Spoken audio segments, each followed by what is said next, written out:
My daughter secretly took $500 from my purse, which led me to punish her by locking her in her room without food. When my husband found out, he erupted in anger and threw tea in my face right in front of our 9-year-old son. At that moment, I decided to call 911 for help, but before they arrived, something unexpected happened that changed everything. My name is Julia, and I want to share my story with you. It's a tale of resilience, pain, and ultimately empowerment. As I sit here in my small apartment in Atlanta, I often reflect on the choices I made and the life I've led, especially as a receptionist at a busy office. The long hours can be exhausting, but my job allows me to provide for my 2 beautiful children, Emma and Jacob. Emma is 15 now, a typical teenager who often challenges my boundaries. Just the other day, I caught her texting late at night, her face illuminated by the glow of her phone. I used to think this phase would pass, but it seems to grow more intense with each day. "Mom, I need this for school," she protests whenever I question her choices. I remember feeling so overwhelmed during my teenage years, and sometimes I find it hard to draw the line between understanding her and enforcing discipline. Jacob, my sweet boy, is 9. He's quieter than Emma, observant and perceptive. He has a knack for sensing when things aren't right. When I'm having a bad day, he'll come up to me, wrap his little arms around my waist, and say, "It'll be okay, Mom." His innocence gives me strength, reminding me of the joy that can still exist amidst the chaos. Then there's Peter, my husband, who is in his late 30s. I can hardly believe how our lives have turned out. He was charming once, full of dreams and aspirations, but as time passed, those dreams shifted, and so did he. Peter became controlling, criticizing my every decision, from how I managed the household to how I raised our children. His voice would rise over small disagreements, and I learned to stay silent to keep the peace. I remember one particular evening, returning home after a long shift at the office. My feet ached, and my mind was spinning. As I entered our small apartment, the familiar scent of dinner cooking filled the air, but the chaos was unmistakable. Jacob was playing with his toys on the floor, while Emma sat on the couch, glued to her phone.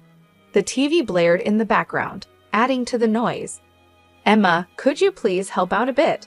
I asked, trying to muster some patience. She barely glanced up, muttering, "I'm busy, Mom." I sighed, understanding the battle I had on my hands. After putting my things away, I headed to my purse to grab some money for groceries. That's when I noticed it. $500 was missing.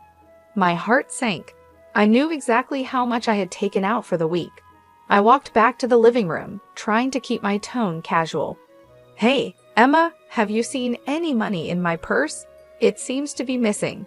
Emma finally looked up, her expression shifting to guilt. "Oh, I meant to tell you, I took some for a school project," she admitted, her voice hesitant. "I didn't think you'd mind." I felt a rush of anger mixed with disappointment. "You took it without asking, Emma. That's not okay. It's about trust and respect." "But it was just money," she protested, frustration rising in her tone. "You're locking me in a room for this? It's unfair. This isn't just about punishment," I replied, my voice firm. "It's about teaching you responsibility." Emma rolled her eyes, throwing her hands in the air. "This is so dumb. I have a life, you know." As the argument escalated, I could feel my patience wearing thin. "This isn't just about money, Emma. It's about learning to ask before you take. I'm your mother, and I need you to understand that." Just then, the front door swung open, and Peter stepped in. His eyes darkened when he saw the tension in the room. "What's going on?" he asked, his voice low and dangerous. "Emma took money from my purse without asking, and now she's locked in her room," I explained, hoping to keep it calm. Peter scoffed, shaking his head. "You're punishing her for taking a little cash." "Seriously? You're being too controlling, Julia." His words felt like daggers. "It's not about the amount, Peter. It's about honesty and trust. You make everything about rules and punishments. Maybe if you weren't so harsh, she wouldn't feel the need to hide things." Peter shot back, pacing the room. I took a deep breath, trying to maintain my composure. This is about teaching our daughter the right values. Right values? He sneered. You think you're perfect? You're the one turning my kids against me with your strictness. My heart raced as I tried to defend myself. I'm not turning anyone against you. You're doing that by being unreasonable. Our argument escalated quickly, voices rising as emotions boiled over. I felt trapped, like a caged animal. Then, in a split second, everything changed. Peter grabbed a cup of tea and threw it in my face. The hot liquid scalded my skin, and I stumbled back, shocked and confused. Mom. Jacob cried from the hallway, his wide eyes reflecting fear. I quickly wiped my face, trying to shield him from the ugliness of the moment. I'm fine, honey.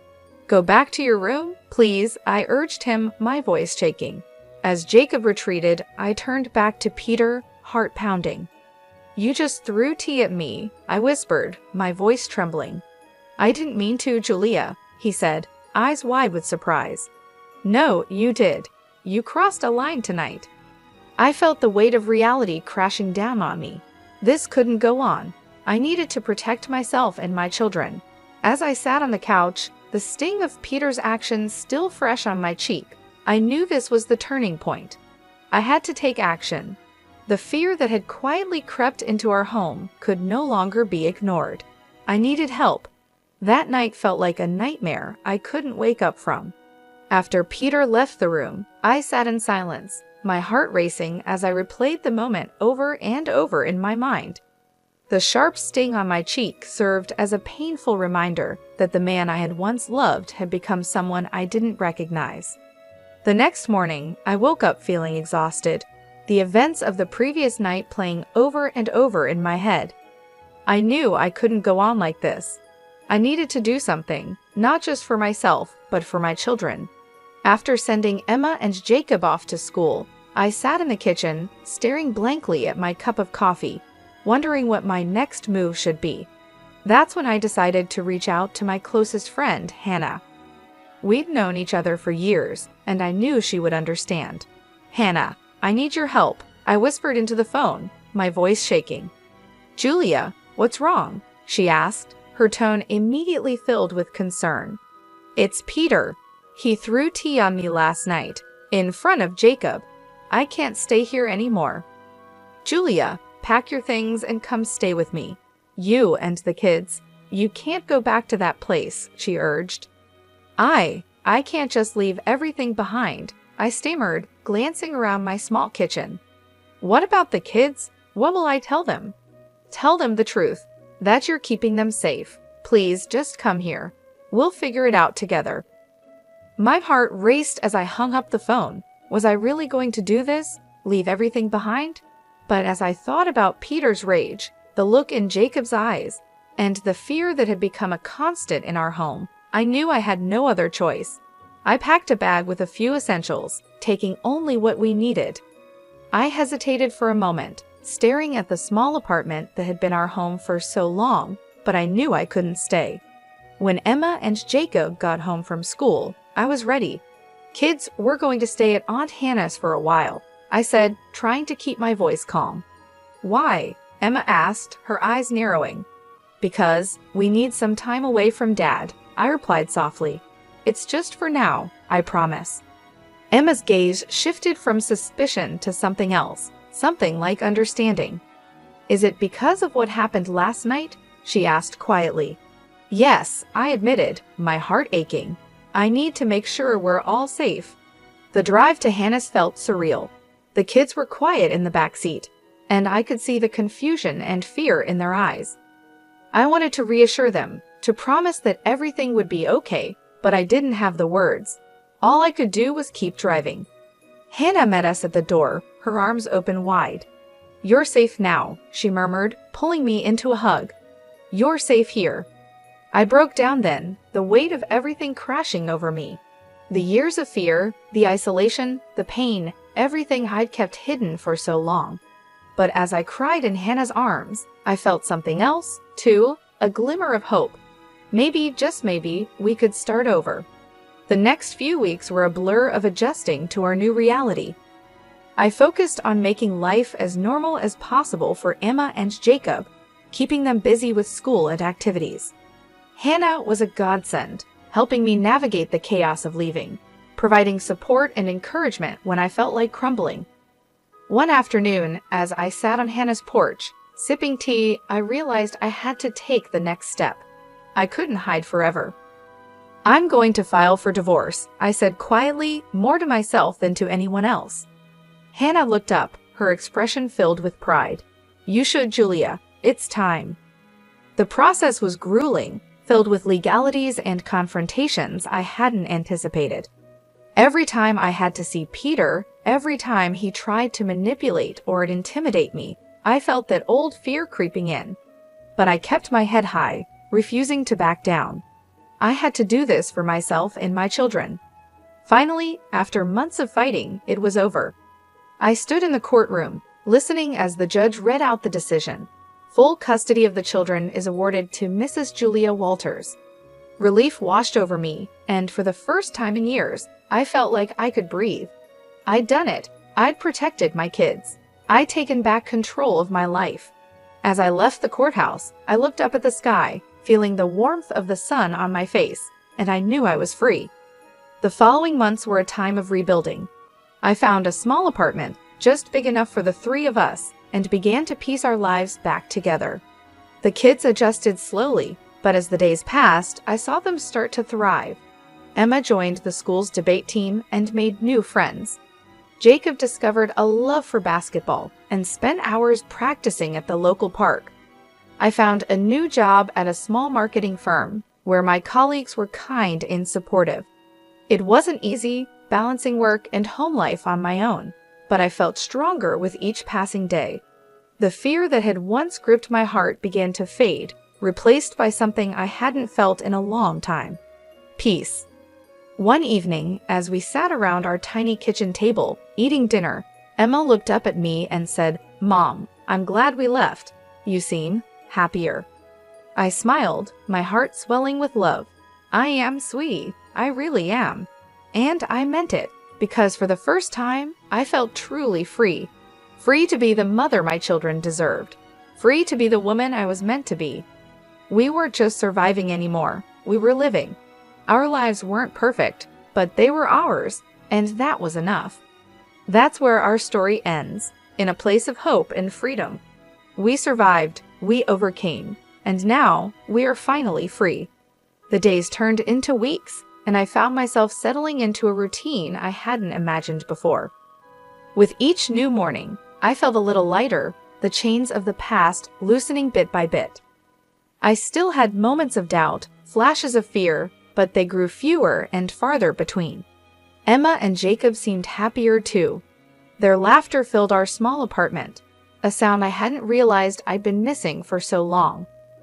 One day, as I was dropping Jacob off at basketball practice, I saw a familiar figure standing by the court. It was Peter. My heart stuttered in my chest, the old fear surging up like a tidal wave. But then I looked at Jacob, his face lighting up as he ran to join his friends. And I knew I couldn't let Peter's presence ruin this. I squared my shoulders and approached him. "What are you doing here?" I asked, keeping my voice calm and even. Peter turned, surprise flickering across his face. I wanted to see Jacob." "You can't just show up unannounced," I said, my voice firm. "If you want to see him, we'll set up a time, but you don't get to disrupt his life like this." Peter blinked, as if he hadn't expected me to stand my ground. "I'm sorry," he murmured, glancing down. "I'll call next time." "Please do," I replied, turning away before the conversation could drag on. I didn't need his apology. I needed boundaries, and I wasn't going to let him cross them. Not anymore. As I drove away, a strange sense of calm settled over me. I'd faced Peter and held my own. I wasn't the same scared woman I'd been before. I was stronger now, and I wouldn't let him take that from me. The following weeks were a whirlwind of school events, work deadlines, and family time.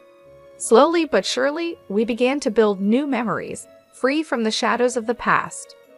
One Saturday, as we sat in the living room, Watching a movie together, Jacob turned to me. "Mom, do you think we'll ever go back?" he asked quietly. "Back," I repeated, frowning.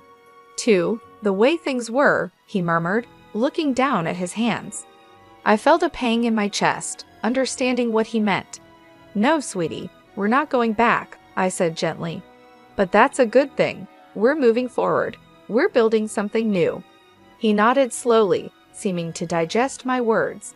"I like it better this way," he whispered. "So do I," Emma added, surprising me. She rarely spoke about Peter or the past.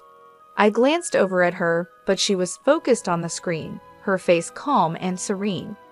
My heart swelled with pride. They were healing. We were healing. Time passed, and life settled into a steady rhythm. I poured myself into my work, finding joy in small accomplishments and building new friendships. The kids continued to thrive, their smiles growing brighter each day, and little by little, the fear that had once gripped me began to fade. One afternoon, I received a letter in the mail. It was from Peter. I hesitated, staring at the envelope for a long moment before finally opening it. The letter was short, filled with apologies and promises to change. But as I read the words, I felt nothing. No anger, no sadness, just a sense of finality. I folded the letter neatly and put it away. It didn't matter what Peter said or promised. He was part of the past, and I was focused on the future. Months went by, and as the anniversary of our departure approached, I decided to do something special for Emma and Jacob. I packed a picnic and took them to a park we used to visit when they were younger, before everything had turned dark.